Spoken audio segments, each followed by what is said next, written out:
So hi sir, welcome to the show. Hi. To start with, sweeta இல்ல காரமா? Just choose the sweet one. Okay, ஃபுட்க்கு உங்களுக்கு ஒரு பயங்கர சம்பந்தம் இருக்கு, நம்ம எல்லாருக்குமே தெரியும். So how important is food? நீங்க ஒரு ஃபுடியா இல்ல வந்து சின்ன வயசுல இருந்து பயங்கரமா ஃபுட் பார்த்து எனக்கு திகட்டிருச்சு, எனக்கு ஃபுட்டே பிடிக்காது அப்படின்ற மாதிரி ஒரு ஆளா? நான் ஃபுட்டி கிடையாது, பட் ஆனா எனக்கு ஃபுட் பிடிக்கும். ஓகே. நான் சின்ன வயசுல இருந்து ஐ மீன் பிரியாணி இந்த மாதிரி லைக் எக் தோசா இந்த மாதிரிலாம் எனக்கு பிடிக்கும். ஃபுட்டு ஜென்ரலா பிடிக்கும், டெசர்ட்ஸ் பிடிக்கும், எல்லாமே பிடிக்கும். பட் என்ன ஆச்சுன்னா நான் பாம்பே போனேன், ஆக்டிங் கோர்ஸ் பண்ணேன். அதாவது அனுபம் கேட் ஆக்டர் ப்ரிப்பேர்ஸ்னு ஒன்று இருக்கு. அங்க பாம்பே போனதுக்கு அப்புறம் என்னோட மைண்ட் செட் மாறிடுச்சு. நான் சுத்தி இருக்க பாம்பே போனோடனே அங்க இருக்க ஆக்டர்ஸ் ட்ரைனிங் வந்திருக்க ஆக்டர்ஸ் எல்லாருமே பயங்கரமா டயட் இதுன்னு ஃபாலோ பண்ணுவாங்க டயட். ஸோ அதுல எனக்கு முக்கியமா என் ஃப்ரெண்டு விகாஸ்னு ஒருத்தர், ஆக்சுவலா அந்த பையன் ஒரு ஒரு ஒரு கைண்ட் ஆஃப் ஒரு ரொட்டீன் வச்சிருந்தான். அதை பார்த்துட்டு நான் வந்து இப்படிதான் இருக்கணும் போல இருக்கு அப்படின்னு, ஒரு ஆக்டரானா இதை ஃபாலோ பண்ண போல இருக்கு அப்படின்னு. ஸோ அந்த விஷயம் அப்போலேருந்து கொஞ்சம் நான் மாறிட்டேன். லைக் லைஃப்னால என் தாட் ப்ராசஸோட ஃபுட்டோட தாட் ப்ராசஸ் மாறிடுச்சு. அதுக்காக நான் வந்து டெசர்ட் சாப்பிட மாட்டேன் அப்படிலாம் இல்லை, எல்லாமே சாப்பிடுவேன், பட் குறைவா சாப்பிடுவேன். மளிகை கடையெல்லாம் வச்சிருப்பாங்களே, கிராசரி ஸ்டோர். ஸோ அதுல அந்த மாதிரி வச்சிருக்கும் போது அதுல அந்த மாதிரி ஒரு வீட்டுல வளர பசங்கலாம் வந்து எப்பனாலும் நம்ம சிப்ஸ் எடுத்துக்கலாம், எப்பனாலும் நம்ம சாக்லேட் சாப்பிட்டுக்கலாம், அந்த மாதிரி இருக்கும்ல. அந்த மாதிரி உங்களுக்கு என்னைக்காவது வந்து I can just eat food whenever I want, நான் வந்து I'm always surrounded by food, அந்த மாதிரி உங்களுக்கு ஒரு thought process இருந்திருக்கா? ஏன்னா வந்து looking at you, you're very fit. So அந்த மாதிரி டெம்ட் ஆன ஏதாவது ஒரு மொமெண்ட் இருந்திருக்கா? ஃபுட்டுனா நம்ம கொஞ்சம் இப்படி ஒதுங்கி இருக்கணும் அப்படின்னு நீங்களே உங்களை இது பண்ணிட்டு? அது லைஃப் ஸ்டைலா மாறிடுச்சு. ஆமா, பட் ஆனா ஒதுங்கிலாம் இருக்க மாட்டேன். எனக்குன்னு பிடிச்ச டெசர்ட்ஸ், எனக்குன்னு பிடிச்ச இதெல்லாம் நான் போய் ஒரு சீட் டேன்னு ஒன்று வச்சுப்பேன். அந்த சீட் டேல போய் நான் என்ன வேணா சாப்பிட்டுப்பேன். அந்த கிரேவிங்கை வந்து சப்சைட் பண்றதுக்கு ஒரு நாள் வச்சுக்கலாம். அந்த ஒரு நாள் நீங்க என்ன வேணா சாப்பிட்டுக்கலாம், என்ன வேணா செஞ்சுக்கலாம். ஸோ வாரத்துல ஒரு நாள் அப்படின்னு நீங்க வச்சுக்கலாம். உங்களுக்கு ஏதாவது ஃபிட்னஸ் ரெஜிம் இருக்கா? நீங்க இந்த மாதிரி எல்லாம் நான் ஃபாலோ பண்ணுவேன், ரெகுலரா நான் இதெல்லாம் பண்ணுவேன், அந்த மாதிரி? ஃபிட்னஸ் ரெஜிம்னு ஒண்ணும் இல்ல. ஜிம்முக்கு போவேன், யோகா பண்ணுவேன், இந்த மாதிரி ஒரு சில விஷயங்கள். அது வந்து வீக்லி 3 times. சோ ஒரு எதுவுமே ரொம்ப எக்ஸஸாவும் பண்ணது கிடையாது, எதுவுமே பண்ணாம இருந்ததும் கிடையாது. சோ அளவா எது பண்ணாலும் ஓகே தான், சாப்பாடும் அளவா இருந்தாலும் ஓகே தான். Okay. So like growing up, how was your childhood? ஏன்னா வந்து now we know you, நீங்க வந்து of course you have a background in medicine, இப்போ நீங்க ஆக்டிங்கும் பண்றீங்க, but then growing up in how was your experience? நீங்க வந்து ஏதாவது unforgettable memory உங்களோட part of your childhood or something that you want to share with us? childhoodல வந்து மெமரினா வந்து நிறைய இருக்கும். அது சைல்ட்ஹுட்ல வந்து நான் வந்து ஸ்கூல் படிச்சது வந்து ஏஎம்எம் கோட்டுப்புறத்துல படிச்சேன். ஸோ அங்க 11th and 12th பண்ணேன். அதுக்கு முன்னாடி நிறைய ஸ்கூல்ஸ் மாறி இருந்தேன். பிகாஸ் டே ஸ்காலரா இருந்தேன், அப்புறம் திருப்பி ஹாஸ்டலேட்டா போனேன், திருப்பி டே ஸ்காலரா போனேன். பட் நான் ரொம்ப ஒரு வீட்டு பையன் சொல்லுவாங்கல்ல, I miss my mom and dad most of the times. நான் ஹாஸ்டல்ல போய் சேர்க்கும் போது நான் வந்து டே ஸ்காலரா தான் வரணும் அப்படின்னு அடம் பிடிப்பேன். ஸோ அடம் பிடிச்சோடனே அவங்க வந்து சரின்னு சொல்லிட்டு 11th and 12th வந்து டே ஸ்காலரா மாத்தினாங்க. அப்பதான் ஏஎம்எம்ல படிச்சேன். ஸோ எனக்கு என்னன்னா படங்கள் பிடிக்கும். Like I use to listen to a lot of songs, watch a lot of films. So அதுதான் ஒரே ஃபார்ம் ஆஃப் என்டர்டெயின்மெண்ட் மட்டும் இல்லை, அதுதான் எனக்கு ஒரு படிக்கிறது தவிர்த்து எனக்கு மேக்ஸிமம் ஐ லைக் ஒரு தியேட்டர்ல போய் உட்காந்து படம் பார்க்கணும். ஆனா நீங்க ஒரு படிப்ஸா?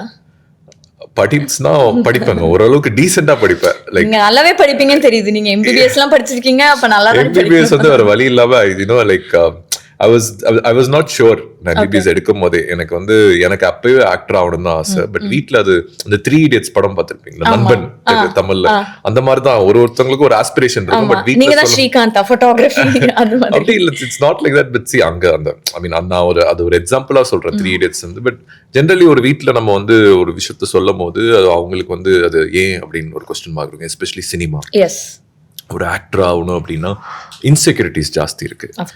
பிகாஸ் எனி பாயிண்ட் ஆஃப் டைம்ல என்ன வேணா நடக்கலாம் அப்படின்னு இருக்கு. ஒரு செக்யூரான ஒரு விஷயத்துல அவங்க பாக்குற விருப்பப்படுவாங்க. It's a very unstable job. So அதனால வந்து நான் ஒரு ஆக்டரா வரணும்னு சொல்லும் போது அவங்க வந்து they were not okay.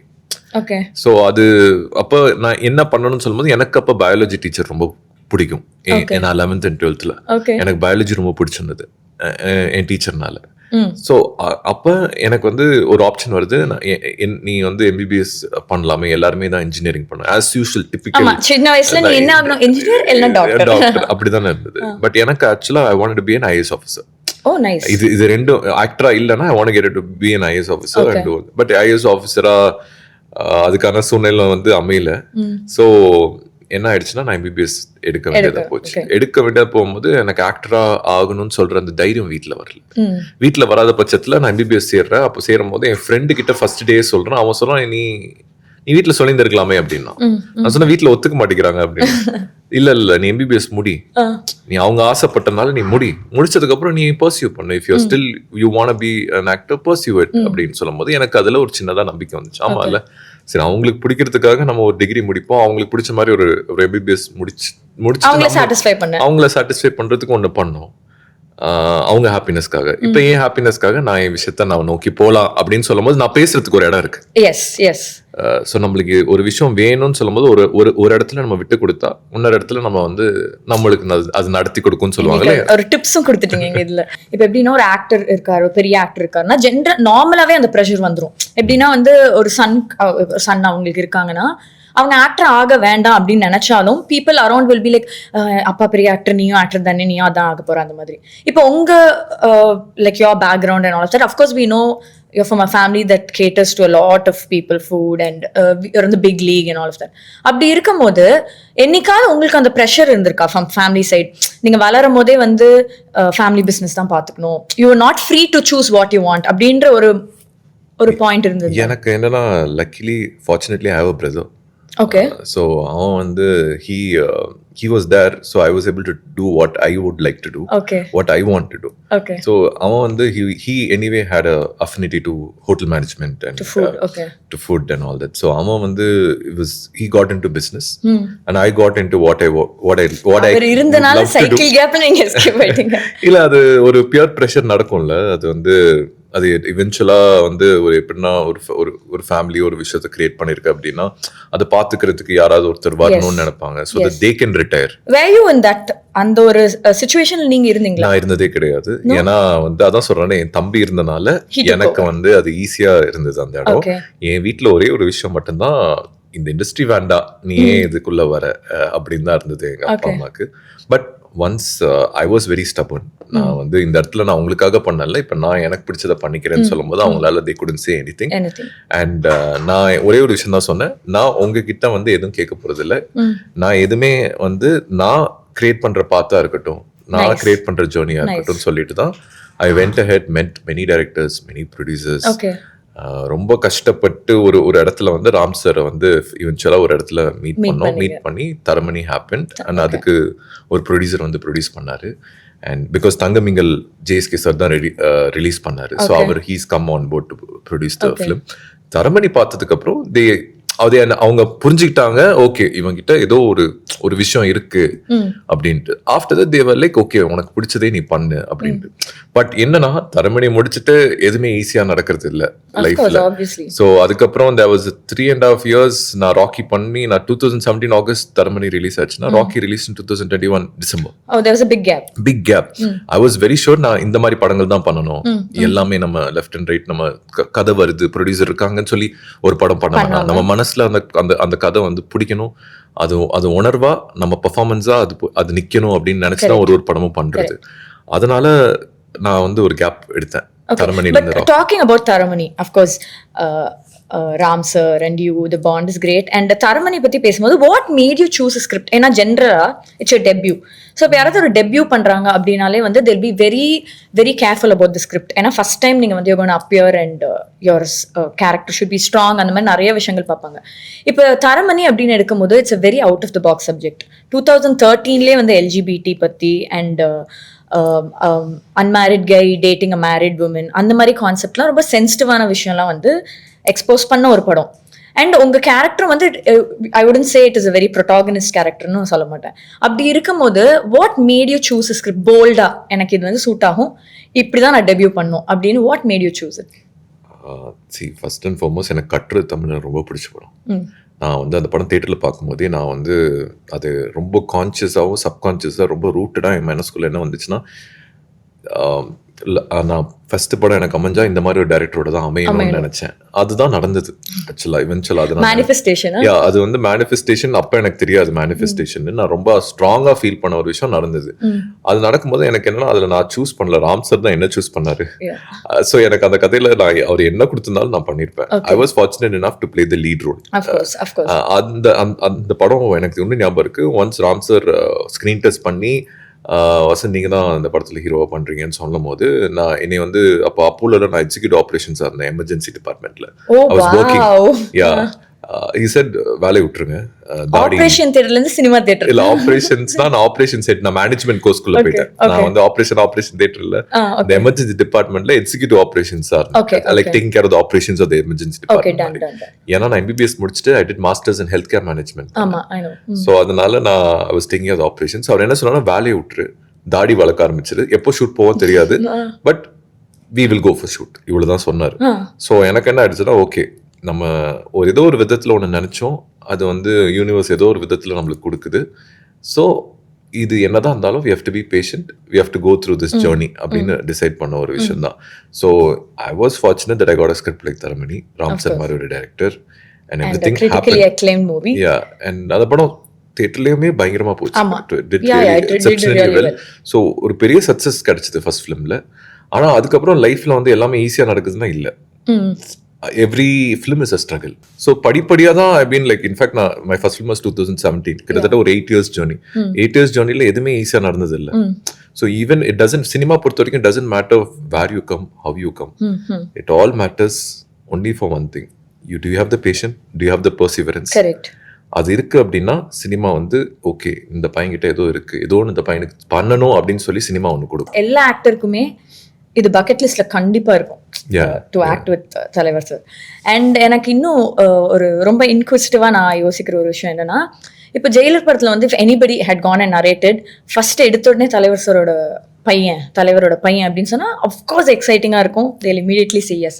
But as this script goes on, narrate பண்ணும்போது you know how it goes down, the character. So அப்படி உங்களுக்கு நெல்சன் சார் வந்து ஸ்கிரிப்ட் சொல்லும் போது how was your reaction? and நீங்க எப்படி வந்து அந்த மாதிரி ஒரு ரோலை வந்து ஈஸியா ஸ்போர்ட்டிவாக அதை எடுத்துக்கிட்டு இது எனக்கு சூட் ஆகும், ஐம் கோனா டூ இட் அப்படின்னு பண்ணீங்கன்னா, இல்லைன்னா ஒரு ஃபேன் பாய் மூமெண்ட்ல தலைவரோட ஸ்க்ரீன் ஸ்பேஸ் ஷேர் பண்ணுறதே ஒரு அற்புதமான விஷயம், லெட் மீ டூ இட் அப்படின்னு சொல்லிட்டு யூ டுக் இட் அப்பா. எனக்கு இந்த படம் ஜெயிலர் அனௌன்ஸ்மெண்ட் வரும்போது, நான் அந்த ஃபர்ஸ்ட் அனௌன்ஸ்மெண்ட் வீடியோ ஒன்று வந்துச்சுல, அது வரும்போது நான் வந்து பயங்கர எக்ஸைட் ஆனேன். ஹோட்டல்ல நான் வந்து நெல்சன் சாரோட டிஸ்கஷன் நடந்துட்டு இருந்தது இங்கே தான் MRCல. அப்போ நான் லிஃப்ட்ல I just met him, hi sir, how are you? Nelson sir meet பண்ணிட்டு நான் போயிட்டேன். போனதுக்கு அப்புறம் அவங்க வந்து ஆர்டிஸ்ட் செலெக்ஷன் வந்து இந்த பர்டிகுலர் கேரக்டர்ல ஒரு லீட் ஹீரோ பண்ணக்கூடிய ஒரு ஆர்டிஸ்ட் நம்ம இந்த கேரக்டர் வந்து பண்ண வைக்கணும் அப்படின்னு சொல்லிட்டு அவங்க ADs எல்லாமே டிஸ்கஷன் போயிருக்கு. அதுல நிறைய ஆக்டர்ஸ் இருந்தாங்க. ஆக்சுவலா எனக்கு அதுக்கப்புறம் தான் சொன்னாங்க, இவங்க பண்ண வேண்டியது, அவங்க பண்ண வேண்டியது, இவங்க பண்ண வேண்டியது தெரியுமா அவங்களுக்கு. அப்ப இன்னும் கொஞ்சம் சாட்டிஸ்ஃபேக்ஷன் அதிகமா இருக்கும்ல. எனக்கு கடைசியில படம் முடிச்சுட்டு தான் சொன்னாங்க எனக்கு அது. ஆக்சுவலி அது வரைக்கும் எனக்கு சொல்லல. அப்புறம் இப்ப என்ன ஆச்சுன்னா, இவங்க டிஸ்கஷன்ல தரமணி ராக்கி இந்த ADஸ்க்கு எல்லாத்துக்குமே ரொம்ப ஃபேவரட். நெல்சன் சார் ADஸ்க்கு எல்லாத்துக்குமே சார் சூப்பரா இருக்கும் சார், இது வந்து ரொம்ப யூனிக்கா இருக்கும் சார், இது போடலாம் சார், இந்த பையனை போடலாம் சார் அப்படின்னு சொன்னாங்க.